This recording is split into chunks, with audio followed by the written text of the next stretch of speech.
உங்க குழந்தை அப்படின்னு ஒண்ணு இருக்குது. உங்க பிளட்டிலே இருந்து உங்களுக்கு உண்டாய உங்க குழந்தையும் நீங்க தத்தெடுத்த ஒரு குழந்தைய வளர்த்திருக்கு அப்படின்னு வச்சுக்கோங்க. இதுக்கு ரெண்டுக்கும் வித்தியாசம் இருக்கிறது இல்லையா?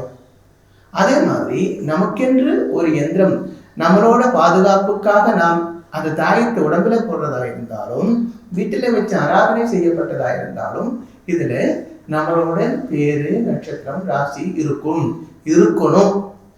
பிளஸ் யந்திர காயத்ரி, மந்திர காயத்ரி, மூல மந்திரம், அபீஷ்ட வரதான சித்தி மந்திரம், பிராண பிரதிஷ்டா மந்திரங்கள் இவை எல்லாம் அதுல இருக்கும்.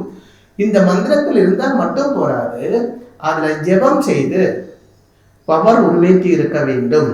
சூரியமங்கலம் தாந்திரிக வித்யாபீடத்தில் இதுக்கு முன்னே இந்த யந்திரம் பக்த ஜனங்களோட ஆവശ്ய பிரகாரம் பல மகா ஆச்சாரியன்மாரும் நம்மளிடம் உபதேசம் செய்ததனுசரிச்சு இந்த யந்திரம் செய்து முன்னால் பல பேருக்கு இங்கே இருந்து கொடுத்துருக்கோம்.